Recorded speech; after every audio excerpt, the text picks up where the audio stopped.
porque Jehová tu Dios está contigo, el cual te sacó de tierra de Egipto. Versículo 5 ahora. Y los oficiales hablarán al pueblo diciendo: quien ha edificado casa nueva y no la ha estrenado, vaya y vuélvase a su casa, no sea que muera en la batalla y algún otro la estrene. Y quien ha plantado viña y no ha disfrutado de ella, vaya pues y vuelva a su casa, no sea que muera en la batalla y algún otro la disfrute. Y quien se ha desposado con mujer y no la ha tomado, vaya y vuélvase a su casa, no sea que muera en la batalla y algún otro la tome. Y volverán los oficiales a hablar al pueblo y dirán: quien es hombre medroso y pusilánime, vaya y vuélvase a su casa y no apoque el corazón de sus hermanos como el corazón suyo.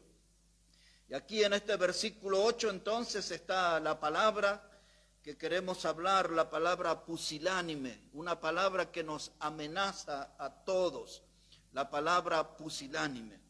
Este capítulo 20, hermanos, de Deuteronomio, presenta cuáles son las leyes para la guerra, cuáles son las órdenes que Dios da, y es la de tener un buen estado de ánimo para poder cumplir la misión. Todos nosotros tenemos que estar animados en la batalla, tenemos que estar animados en la obra de Dios. Por eso estoy usando este reglamento, porque esto tiene que ver también con nuestro servicio y con nuestro compromiso con Dios. Aquí, hermanos, Israel estaba en batalla, estaban en un tiempo de conquista. Los enemigos eran duros y entonces Dios está reclutando sus soldados y le está pidiendo que los que van a participar en su batalla, en su obra, tienen que estar enfocados únicamente en eso. Por eso él dice que alguien que tuviera una casa, si no la estrenó, vuélvase, no puede estar en la batalla y pensando en su casa. Dice, si usted plantó viña y todavía no la usó, dice, vuélvase entonces, porque no puede estar peleando y pensando en su viña. Y el tercer ejemplo que usa de la esposa, si usted está por casarse, entonces vuélvase, no sea cosa que muera y otro tome a la que iba a ser su esposa. Entonces, como esto es una batalla, usted tiene que estar concentrado, comprometido con esa causa, enfocado en esa misión, y tiene que cuidarse de dos palabras que son una amenaza: la palabra medroso y la palabra pusilánime. Estas mismas reglas que Dios usa para la guerra son las mismas reglas que nosotros tenemos para la iglesia local, para el servicio de Dios, para la mies del Señor. Son las mismas reglas. No podemos estar desconcentrados pensando en otras cosas. Tenemos que enfocarnos en la obra de Dios, en la batalla que tenemos por delante, en la misión que Dios nos encomendó. Y ahora aparece ahí esa primera palabra, la palabra medroso. Dice, si hay alguien que está en ese estado medroso, ese no puede ser un instrumento de Dios. Dice Dios, vuélvase a su casa, no hay ningún problema. ¿Qué es una persona medrosa? Es una persona, hermano, que está dominado por el miedo. En la iglesia de Dios hay mucha gente dominada por el miedo, como paralizados, no quieren hacer cosas. Las cosas que forman parte del ministerio, la predicación, la tesorería, la enseñanza de la escuela dominical, el coro, el ser el ujier, el que da la bienvenida. Mucha gente, hermano, tiene miedo, a veces de fallar, a veces de no hacer las cosas bien. Y son dominados por el temor y no hacen nada para Dios. Una persona medrosa es una persona que se asusta fácilmente, se asusta rápidamente y el miedo lo paraliza y no hace nada. Dios dice, yo no puedo usar una persona así. Una persona medrosa es alguien que retrocede, tiene miedo, dice, o por ahí le vienen deseos de hacer algo para Dios, pero se le pasa rápidamente. Se les pasa rápidamente. Entonces dice Dios, yo no puedo usar esa persona. Y para nosotros, Pablo nos había dicho algo importante, se lo dijo a Timoteo y a nosotros. Le dice, Dios no nos ha dado un espíritu de cobardía, sino de poder, de amor y de dominio propio. Esa era 2 Timoteo 1:7. Dios no nos dio un espíritu de cobardía. O sea que donde hay un cristiano medroso, estamos al lado de una persona que el diablo ha empezado a tener influencia, le infundió temor. Porque si Dios está con nosotros, Él nos ha dado un espíritu de poder, de dominio propio. No es un espíritu de cobardía. La segunda palabra, que es la que yo más énfasis quiero poner, es la palabra pusilánime. Porque esa palabra aparece varias veces en la Biblia, pero en nuestra manera de hablar no usamos ese término nosotros. Muy rara vez escuchamos. Cuando la Biblia habla de una persona pusilánime, dice Dios, ese no puede entrar en mi batalla, no puede ser un instrumento en mis manos. Está hablando de una persona con poco ánimo. Pusilánime es alguien de poco valor. Es alguien que nunca hace intento de grandes cosas. No se involucra en hacer cosas grandes para Dios. Ese es un pusilánime, es una persona que le falta ánimo. En el Nuevo Testamento Santiago usa una frase que dice que el hombre de doble ánimo es inconstante en todos sus caminos. Doble ánimo, hoy está contento, fervoroso, al rato está deprimido, desalentado, caído, está eufórico por un momento y después se va al sótano. Entonces Santiago dice, el hombre de doble ánimo es inconstante en todos sus caminos. Y en la iglesia del Señor, hermanos, los días que nos toca vivir, muchos tienen colgados esa etiqueta. Esa etiqueta, son de doble ánimo. No son constantes en el servicio al Señor. Esa palabra pusilánime habla de una persona indefinida. Hace muchos años yo decía una persona gris. No es blanco, no es negro, es gris, indefinido. Ahora mira aquí versículo 5 que hemos comentado. Dice la palabra, y los oficiales hablarán al pueblo diciendo, ¿quién ha edificado casa nueva y no la ha estrenado? Vaya y vuélvase a su casa, no sea que muera en la batalla y algún otro la estrene. Entonces cuando estamos en la obra de Dios, hermano, no puedo tener ese corazón dividido, pensamiento dividido. Quiero servir al Señor, estoy pensando en mi casa. Quiero predicar la palabra, estoy pensando en mi casa. No me concentro en la misión que Dios me ha dado. Y entonces lo que sucede, hermano, que mi mente, mi corazón y mi energía siempre debe estar puesta en un solo lugar. En otras palabras, cuando Dios dice que aquel que pone su mano en el arado y mira hacia atrás, no es apto para el reino de Dios. ¿Qué es la enseñanza? Que tengo que tomar el arado y enfocarme en adelante y mantener el rumbo, mantener la dirección. No puedo mirar para atrás. Y si yo voy a entrar en la batalla, no puedo pensar en mi casa, no puedo pensar en mi viña, no puedo pensar en mi futura esposa. Tengo que estar en la batalla del Señor. Así que ese es el llamado de atención en este mensaje, hermano. Todos los miembros de una iglesia están bajo esa amenaza de la palabra pusilánime. Hace 2 semanas yo separé esa palabra y el tema que quería hablar, porque también esa palabra me atacó hace unos días. Y hace 2 semanas que tuvimos que cubrir todos esos eventos con la radio del Mundial de Fútbol de talla baja y todo eso, y ese jueves no estaba en la iglesia. Y el sábado lo veo al hermano Mario y le digo, se me hizo largo que no los he visto por tanto tiempo, había faltado una reunión. Pero uno como que se desconecta, hermano, como que pierde el enfoque. Falto una reunión y ya me siento como descolocado en la vida. Un pusilánime, hermano, es una persona que no tiene iniciativa propia. Alguna vez usted me escuchó hablar del cristiano carretilla, hay que levantarlo y empujarlo, si no, no va para adelante, ¿no? Y hay mucho de eso. El pusilánime no tiene iniciativa, hermano, es una persona que siempre está falto de motivación, le falta valor para emprender cosas y se rinde ante la primera adversidad. Ya no lo vamos a lograr, hermano, mejor no hagamos eso porque ya veo que se nos va a complicar. No se desanima, se desalienta rápidamente. Y entonces Dios dice, mejor que se vuelva porque si no va a apocar el corazón de los otros hermanos. Es decir que este problema de ser pusilánime es algo contagioso. No solamente yo lo padezco, sino que estoy en una zona de riesgo donde puedo contagiar a mis hermanos. Entonces Dios dice, para evitar eso, mejor vuélvase a su casa. No sea cosa que apoque el corazón del pueblo, o el corazón de los hermanos.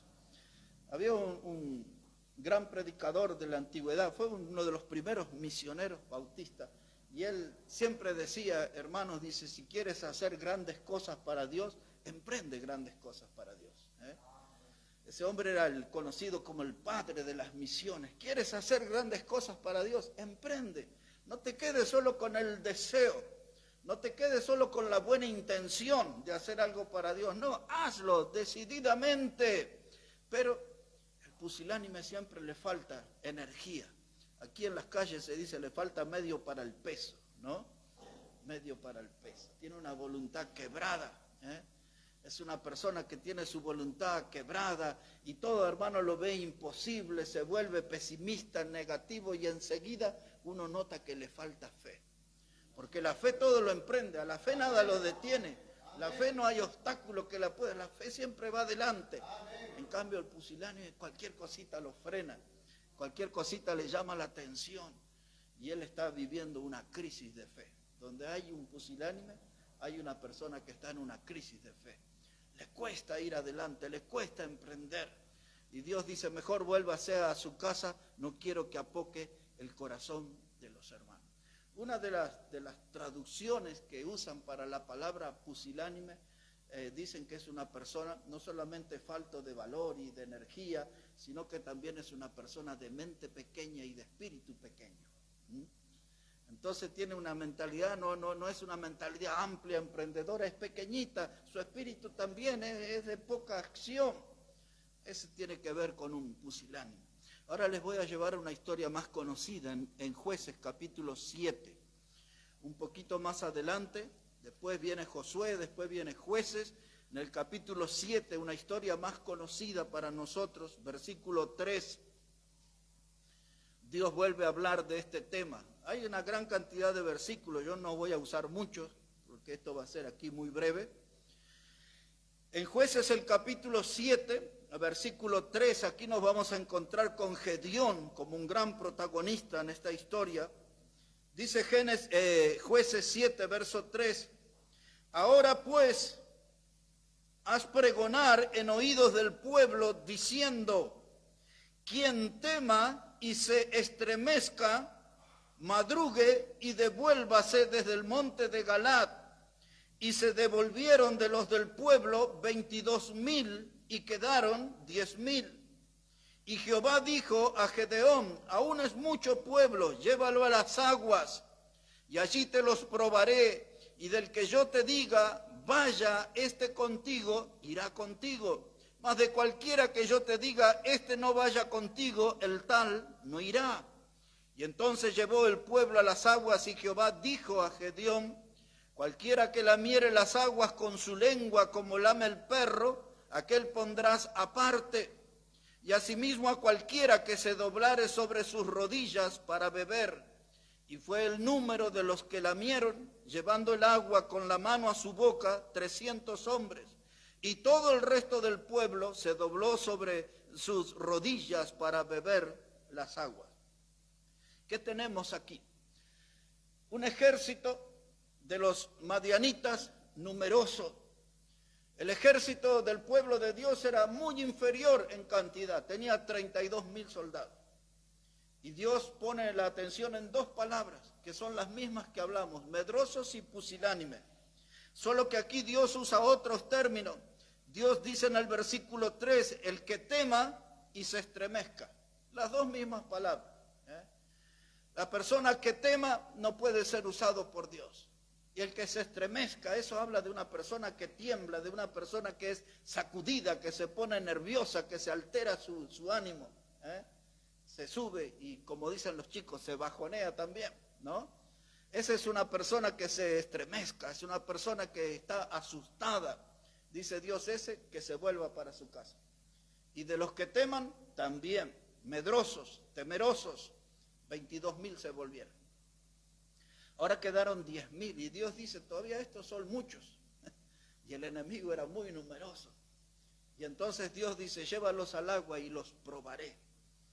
En el idioma hebreo esa palabra probaré quiere decir que los va a refinar. Así como quien trabaja con el metal y lo pasa por el horno y por el fuego, ese es el mismo término. Dice, llévalos al agua y allí los probaré. Y ahí veremos quién está refinado, allí veremos quién está limpio, purificado para participar de la batalla del Señor. Y quedaron 300 nada más, solo 300. Y esos 300 hombres fueron llamados para hacer historia. Los lamedores de agua le llamo yo.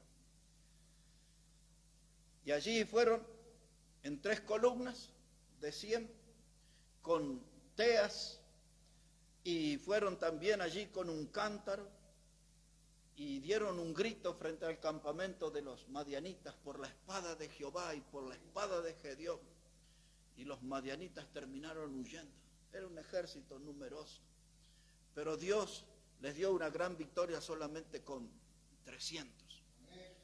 Lamedores de agua, de esta clase de gente refinada, probada por Dios, es lo que necesitamos en la obra del Señor, ¿no?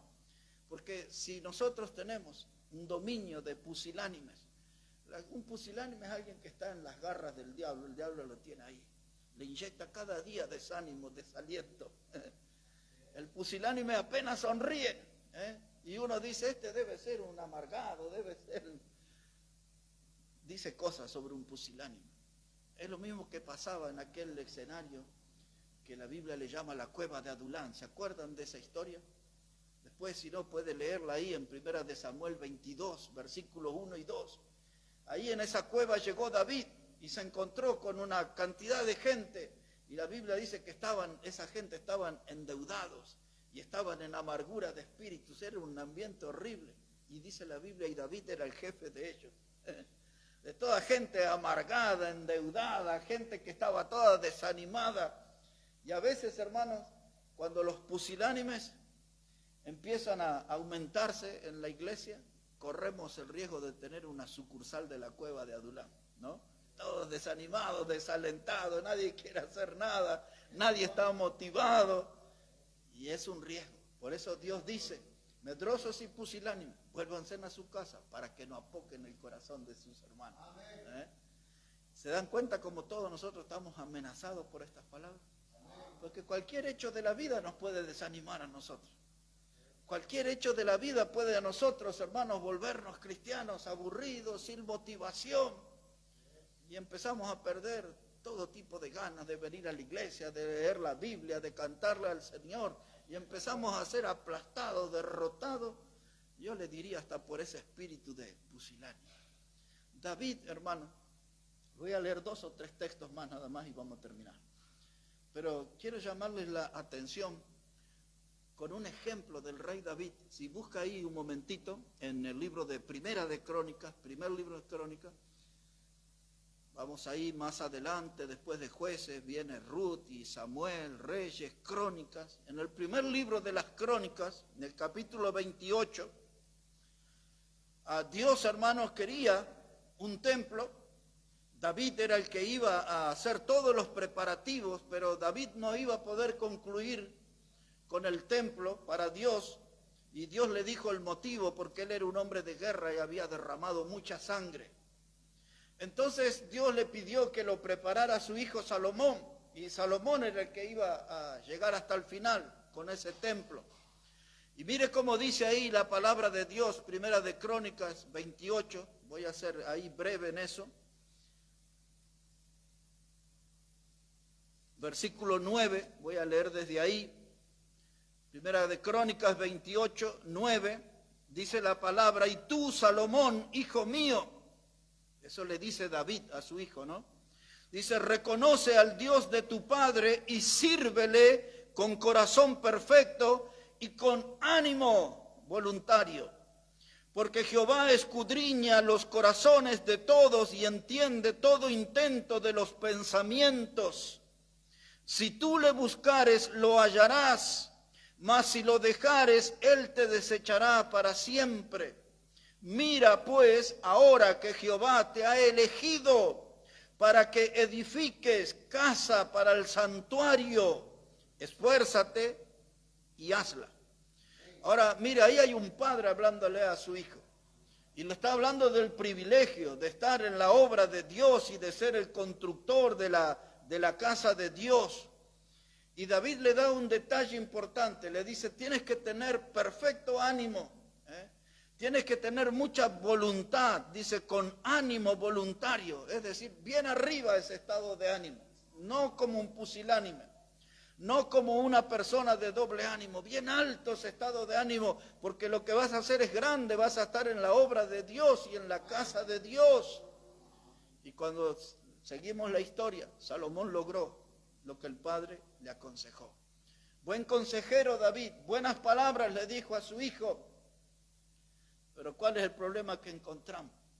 Que después Salomón no hizo lo mismo con sus hijos. No le dio los mismos consejos. Un caso nada más, uno de los hijos de él que se llamaba Roboam, que fue rey también. Ahí en Segunda Crónicas 13:7, mire lo que pasó con el hijo de Salomón. Segunda Crónicas, capítulo 13, versículo 7. Dice ahí la palabra de Dios, Segunda de Crónicas 13:7. Dice, y se juntaron con él hombres vanos y perversos, y pudieron más que Roboam, hijo de Salomón, porque Roboam era joven, ¿y qué más dice? Y pusilánime, y no se defendió de ellos. ¿Qué es lo que está diciendo la Biblia? Que Roboam no recibió buenos consejos de su padre. Da la impresión como que Roboam fue de esas clases de chicos consentidos, criado en una burbuja, sobreprotegido en una burbuja, y luego que él creció y llegó a ser rey, se involucró con gente que influenciaron en él para mal. Porque el texto dice que él no pudo defenderse de aquellos hombres vanos y perversos, pudieron más que él, o sea, lo dominaron anímicamente, lo llevaron por mal camino. ¿Y dónde están las palabras del abuelo de Roboam que le dijo a Salomón? Y entonces aquí Salomón no obró igual con su hijo. Su carácter pusilánime, hermano, hizo que gente perversa lo dominara y lo llevara por mal camino. Yo esta mañana me anoté un salmo que dice, bendito sea Jehová mi roca, quien adiestra mis manos para la batalla y mis dedos para la guerra. Ese es el Salmo 144:1. Bendito sea Jehová mi roca, dice él, adiestra mis manos para la batalla y mis dedos para la guerra. Y encontré también un proverbio que me gustó, dice, el corazón del hombre piensa su camino, mas Jehová endereza sus pasos. Proverbio 16:9, el corazón del hombre piensa su camino, mas Jehová endereza sus pasos. Hermanos, nosotros necesitamos enfocarnos en el campo misionero. Estos días vengo hablando con algunos hermanos para que hagamos antes del final de año una conferencia misionera, que no se diluya nuestro fervor, que no se apague nuestro fuego espiritual, hermano, que nos motivemos de alcanzar más almas, de enfocarnos a las almas y no caer en la trampa donde tropiezan los pusilánimes. Que estemos ahí bien animados, hermanos, bien motivados en la obra del Señor, en las labores, hermanos, que estemos en la mies del Señor, porque todos ya sabemos que los obreros son pocos y dentro de los pocos hay algunos pusilánimes encima. Entonces tenemos que animarnos y tenemos que motivarnos. Todos nosotros estamos amenazados por estas palabras, medrosos y pusilánimes. Y donde le hagamos un espacio, esas palabras se meten en nuestras vidas y nos dominan, y nos volvemos así. Voy a terminar, hermano, para pasar al tiempo de oración en el Evangelio de Lucas, capítulo 9. Ahí hay dos versículos que me gustan mucho. El Evangelio de Lucas, el capítulo 9, y ahí vamos a terminar. El primero de los versículos es el 51. Lucas 9 y el versículo 51. Así dice la palabra de Dios, Lucas 9, verso 51, dice, cuando se cumplió el tiempo en que él había de ser recibido arriba, afirmó su rostro para ir a Jerusalén. El pasaje está hablando del Señor Jesucristo, y dice que el Señor Jesucristo, cuando se cumplió el tiempo ya de su trabajo en la tierra, de su ministerio, de la obra que Dios le había encomendado, y entonces ya estaba todo, hermano, como para ser recibido arriba, dice, Él afirmó su rostro para ir a Jerusalén. ¿Sabe qué implica eso? Todo lo que hemos visto estudiando Isaías 53 en las semanas anteriores. Afirmó su rostro para ir a Jerusalén. Le esperaba aquel pollino, aquel burrito, el asna, y ahí iba a ser su entrada triunfal. Y él iba a escuchar aquellos cánticos fervorosos, Hosana el que viene en el nombre de David, del Señor, y la gente le ponía ahí hojas de palmas y le dio toda una bienvenida, y después en pocas horas cambiaron, esos mismos le gritaban crucifícale. Pero después de eso, entrada triunfal, lo que Daniel le llamó en capítulo 9, en la profecía de las 70 semanas, el Mesías príncipe, dice. Daniel decía que iba a llegar, era esa entrada, el Mesías príncipe.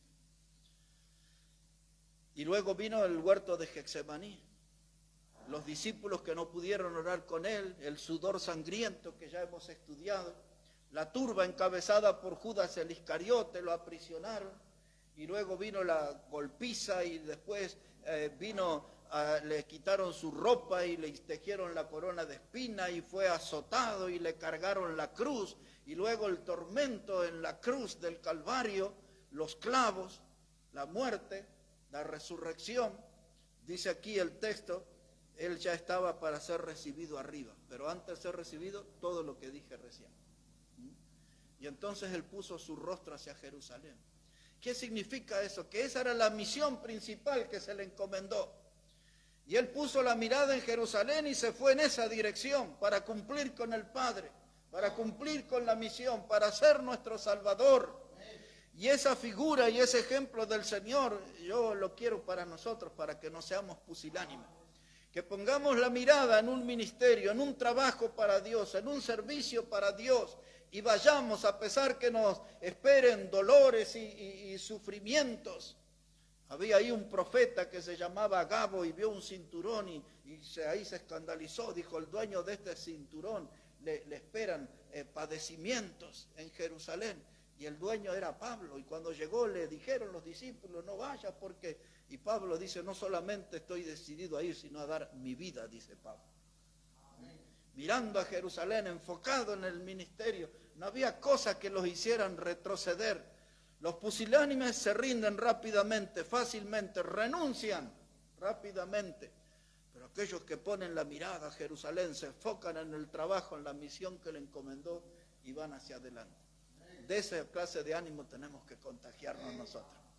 Todos nosotros somos amenazados por estas palabras, pusilánimes y medrosos. Deberíamos tener bien lejos de nuestras vidas esas dos palabras, que no tengan ninguna relación con nuestra vida y con nuestra manera de servir y de vivir para Dios. Pero aquí el versículo 56, Lucas 9:56, para terminar. Dice el Señor Jesús, dice, porque el Hijo del Hombre no ha venido para perder las almas de los hombres, sino para salvarlas. Y se fueron a otra aldea. Dice, el Hijo del Hombre no vino para perder las almas. ¿Sabe qué había pasado en los versículos anteriores? Para ir a Jerusalén decidieron pasar por Samaria. Samaria era un territorio enemigo. Recuerdan que en el pozo dijo a la mujer samaritana, ¿cómo tú me hablas siendo judíos? Si judíos y samaritanos no se hablan entre sí. Y ahora el Señor iba con sus discípulos a Jerusalén y pasaron por Samaria. Pero la gente de Samaria, cuentan los versículos anteriores, no recibieron la presencia de ellos ni el mensaje. Y entonces ahí había dos hermanos que eran conocidos como Jacobo y Juan. Y le hablaron al Señor y le dijeron, mira, estos samaritanos no nos reciben, ¿por qué no hacemos como Elías y que llueva fuego del cielo y ya que los consuma todos? Ya que no quieren recibirlo. Y por eso Jesús le dijo que el Hijo del Hombre no vino para perder las almas de los hombres, sino para salvarlas. Y nosotros, hermanos, no tenemos que andar desparramando juicios sobre otras vidas. Tenemos que llevar el mensaje de salvación. Tenemos que estar comprometidos con eso, con buen ánimo, hermano. Así que esta noche la invitación es que podamos combatir con esas dos palabras, hermanos, que nos acechan, que nos amenazan, la palabra pusilánime y la palabra medroso.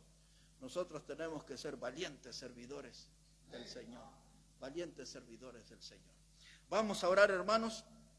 Oremos, Padre, gracias te damos en esta hora por tu Hijo amado Jesucristo, por su sangre preciosa que nos limpia de todo pecado y que nos da una salvación que es eterna.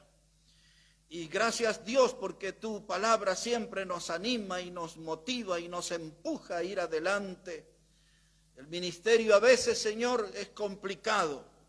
Las luchas en lo anímico son tremendas y necesitamos del aliento de tu palabra, de tu voz, animando nuestros corazones, Señor. Bendice nuestras vidas, ayúdanos como congregación a estar siempre con ese ánimo alto, fervorosos, fervientes en espíritu, sirviéndote a ti siempre, Señor. Danos esa bendición, ese privilegio, Padre, de ser parte como aquel grupo de los lamedores de agua, de aquellos que fueron al frente en la batalla, y tú les diste una gran victoria en los días de Gedeón. Bendícenos a nosotros también, Padre. Lo pedimos en el precioso nombre del Señor Jesucristo. Amén y amén. Amén, hermanos. Amén. Que Dios bendiga su palabra en este día. Y bueno, ya vamos a aprovechar y vamos a orar al Señor, hermano. Vamos.